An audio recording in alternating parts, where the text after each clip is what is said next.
Hi, Kong!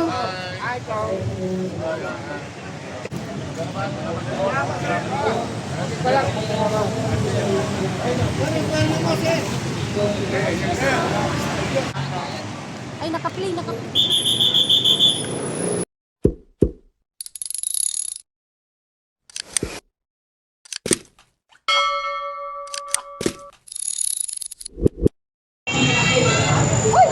Hi, Ernest!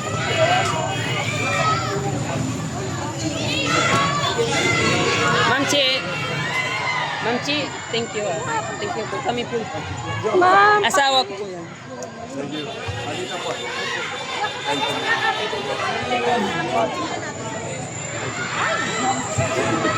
Boss, good afternoon, boss. Thank you, boss. Sa personal. Salamat po.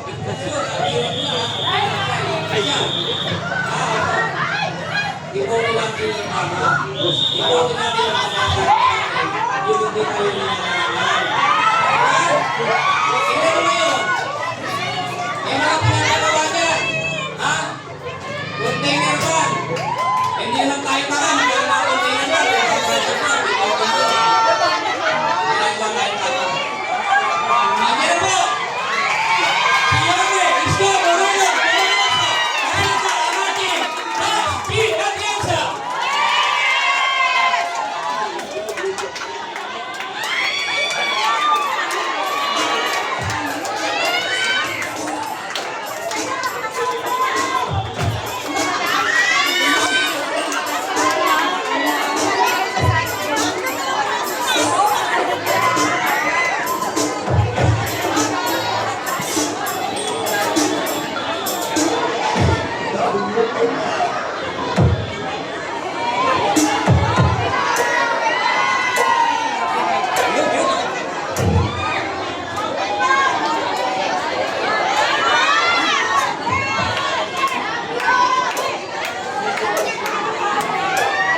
mga kamag-anak, upo tayo.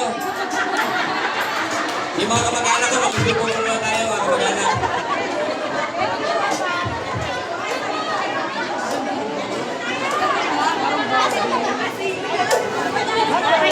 Mga kandidato ng Your Miss Choice, labas na po tayo dyan. Mga kamag-anak, magsiupo muna tayo. Diyan ang ulit-ulit po, diyan ang. Ang nikat-nikat po, diyan ang. Ulit-ulit tayo. Hindi mo na nakapagkat. Tina, ang kulit-kulit mo, ha? Gusto mo kita kay Chong.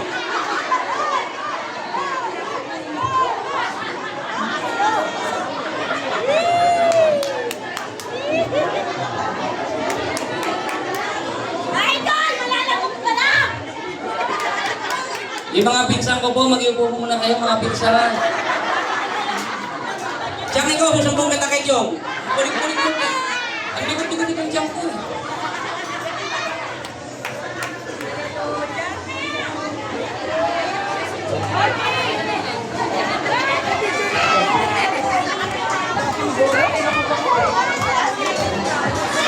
Yun! Yo! Kaya pala naninintay yan! Ba't ngayon lang? Diyan ka, nakakaupo ka ka.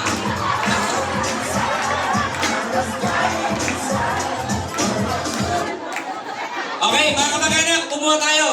Bigyan po natin ng pagkakataon na makapagsalita po yung medyo hawig ko. Huwag ka makulit siyang, ha?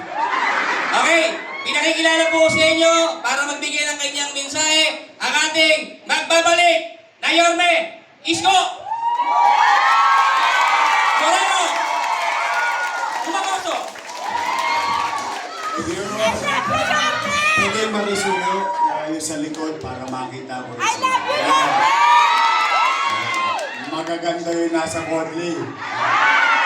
Yung nasa harapan may asim pa. Ay, magandang hapon na sa inyong lahat. I love you, Yorme! Pasensya na kayo. Magpapauna lang ako. Yes! Dahil meron akong hamuling alas 4. Usually, ako naman ang huli nagsasalita. Nakiusap ako kay Chichi na kung pa pwede, magpauna lang ako. Dahil gusto ko kayong makita. Mukhang marami ditong pagsinigang Kayo, nakasama ko noong 1998. Kay Lito at Chelsea. At alam niyo ba sinong kasama ko nangangampanya sa District 1? Si Chichi at Chelsea. Kasi destinado siya doon Ganda ng boses. sa District 1. Sir, kumakanta pa yan. Guest lang dati yan kay Vice Mayor. Yeah. Ha? But alam ko, kayo, battle tested. Yes! Subok na. Sanay na kayo sa maraming laban. Diba? Kaya ako naniniwala na maganda ang magiging kapalaran o tagumpay ng Yorme's Choice dahil gusto kong ipaalam sa inyo na magkasama na ang tatlong pinakamalalaking organisasyon sa buong Maynila. Una, kayo, kababaihan ng Maynila. Pangalawa, ang inyong mga partner sa 5th District na kapwa nyo kababaihan. Nagkabati na ang kabaka sa 5th District. Ibig sabihin, yung kabaka sa buong Maynila Magkasama na. at kababaihan sa buong Maynila magkasama na. O kami naman, may konti kaming dagdag. Ang kaagapay sa lungsod ng Maynila. So, gusto ko lang i-share sa inyo ang himagsikan sa Maynila. Bakit? KKK. Kababaihan, kabaka. Kagapay. So, ang punto ko, I think, sa dami ng hirap ng laban ninyo, siguro natin, Away sa gusto. dami ng hirap na pinagdaanan ninyo sa lahat ng laban tuwing may halalan, I think ito ang pinakamagandang laban natin. Bakit? Tingnan mo nung araw, siyempre magkakalaban yung kabaka, kaagapay, kababaihan. Pagdating sa iskinitan, naggaganyanan. Tama ba rin? Siyempre, kanya-kanyang iwasan.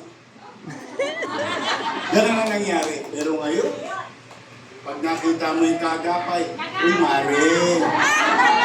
O, pare, Pag nakita mo yung kabaka, uy, mare.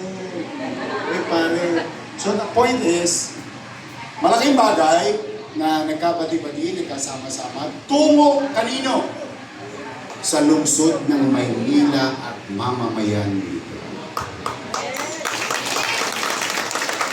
Kami ay instrumento lang na makapagbigay ng pagbabago sa katayuan ng tao. Ang malaking bahagi nito ay tulong ng mamamayan mismo para kami magtagumpay. Ako ulitin ko, kayo sanay na sa gera. Yes, sir. Sanay na sa init ng araw. Yes, sir. Sa puyat. Tosgas pa kayo minsan. Yes! Abunado pa. Minsan tubig na lang. Tatalo na. Tama mali. Tama. Mahirap talaga mangampanya. Kahit naglakad lang kayo, sir! Lahat ng sakripisyo inaabot ng mga tagapagkampanya. Yes! Pero, tatandaan ninyo, ito'y hindi nyo ginagawa para sa amin. Ginagawa niya para sa anak niyo. Bakit? Kasi yung iba rito, konti na lang ang birthday. Senior. Sakit na. Diba ganito? Oo.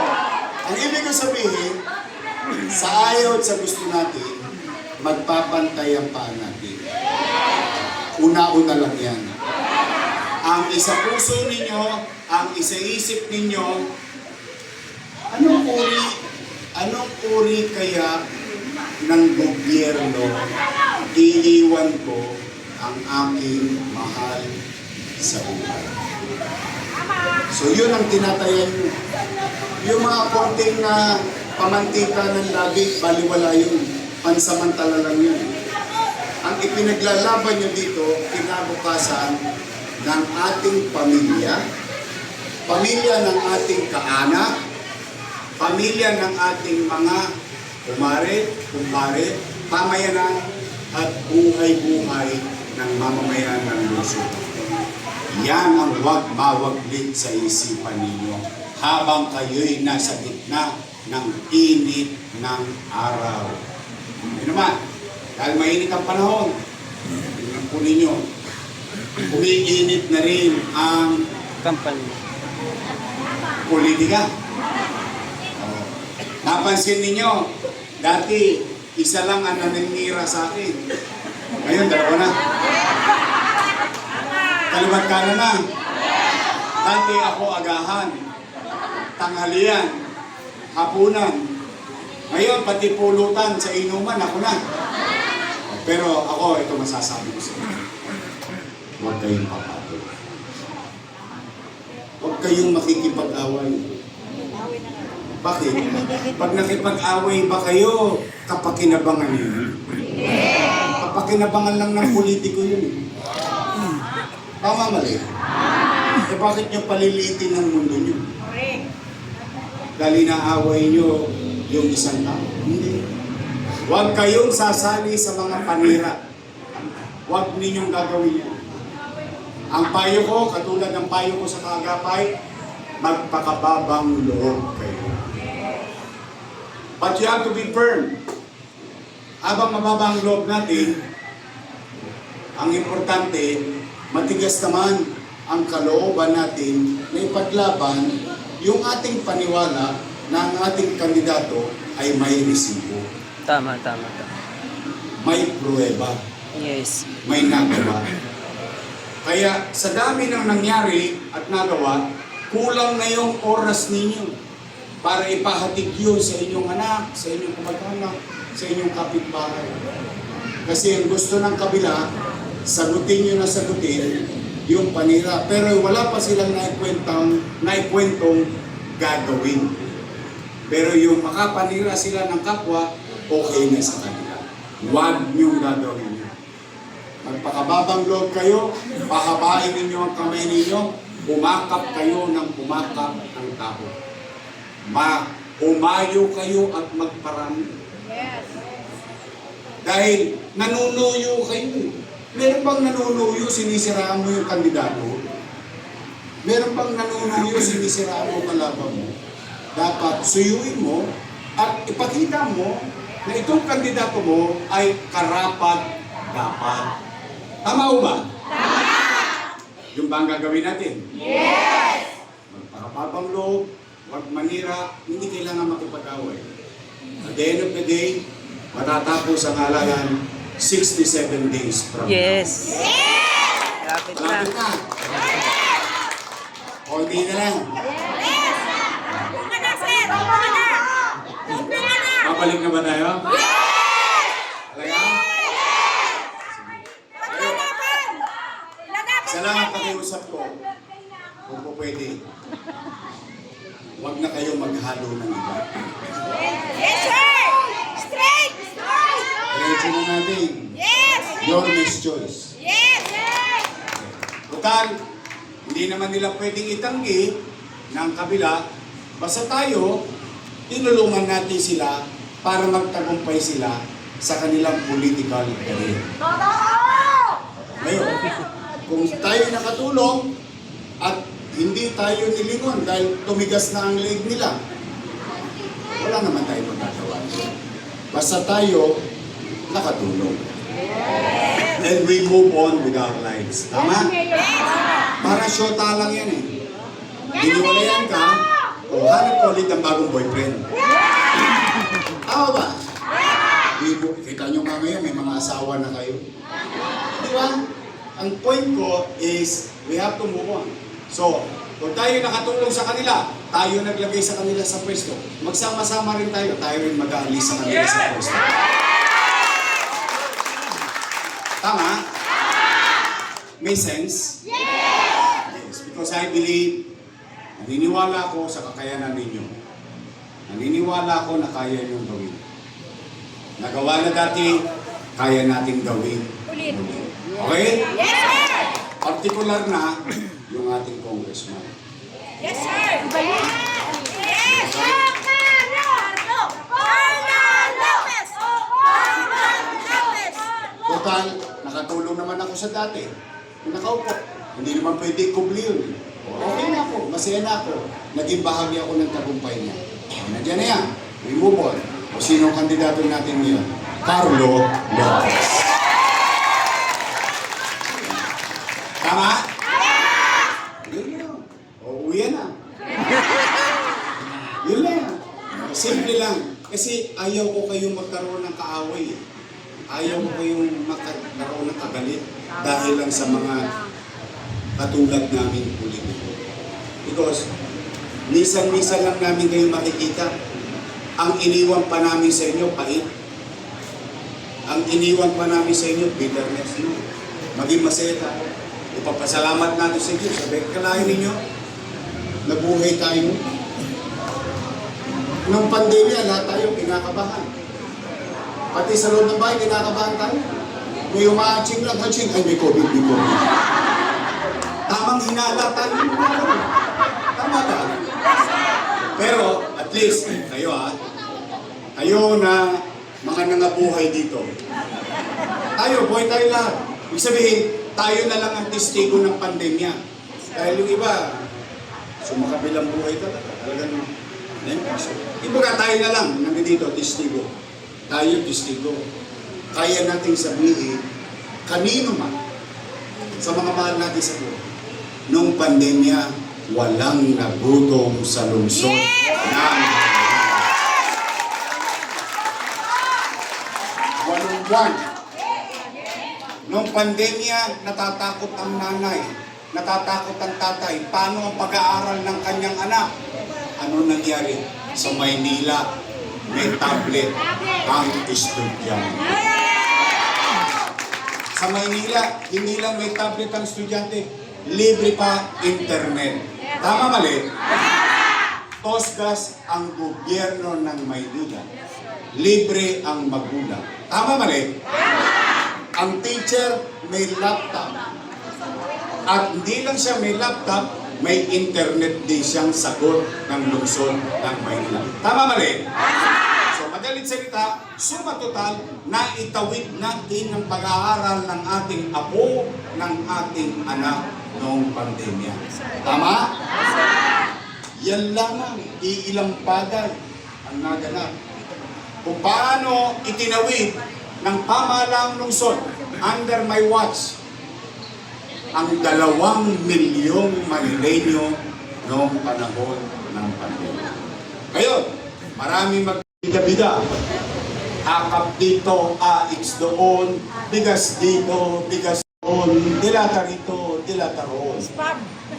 Ang una natin tatanong sa sarili natin, nasaan kayo noong pandemya? Yes!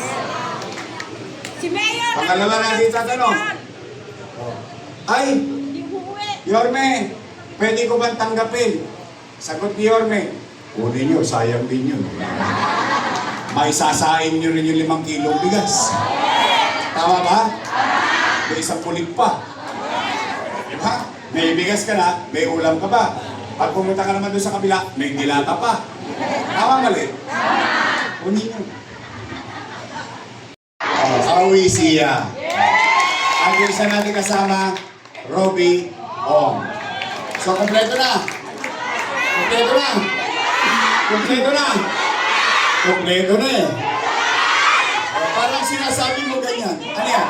Nangongo na. Ha? Kompleto na ba? Huwag nyo kakalimutan. Lagi itong nangongo na. O ano sa Tagalog ng number 1? O kayo yung sabi yan. Ang ating kaibigan na Edward Tan. Ang ating congressman, ibabalik natin, Congressman Carlo Lopez. Yung vice mayor ko, may asim pa. O alang 19 niya. Naintindihan nyo lang. Aquarins na yun. Siya, aral sa ama niya. Yung ama niya, itinaguyod ninyo. Nakaraos. Naging magaling din vice mayor. Presiding officer. Siya, graduate ng LaSalle Political Science. So alam niya ang trabaho ng gobyerno. Tama mali? Kung siya graduate ng LaSalle, naigo siya. Ako, graduate ng Ateneo.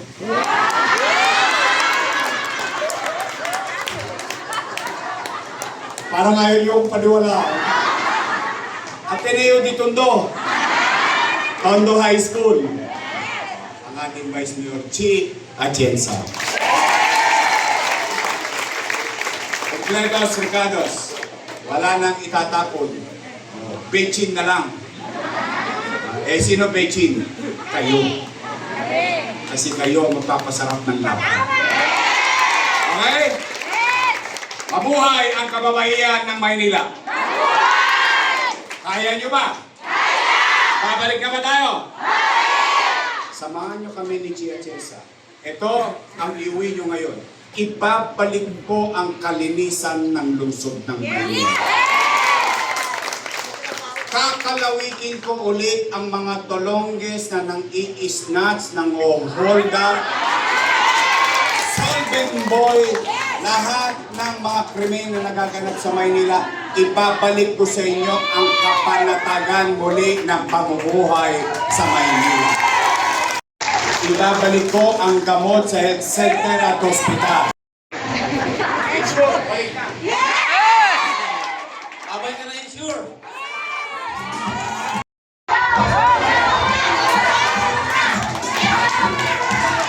Maraming salamat po, Your Miss Moreno. Ang susunod naman po na magsasalita.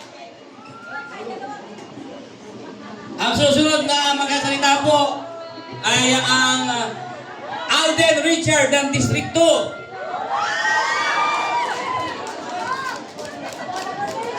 Ganito rin dati yung tsura ko, napuyat lang ako. Walang iba, kundi si Konsihal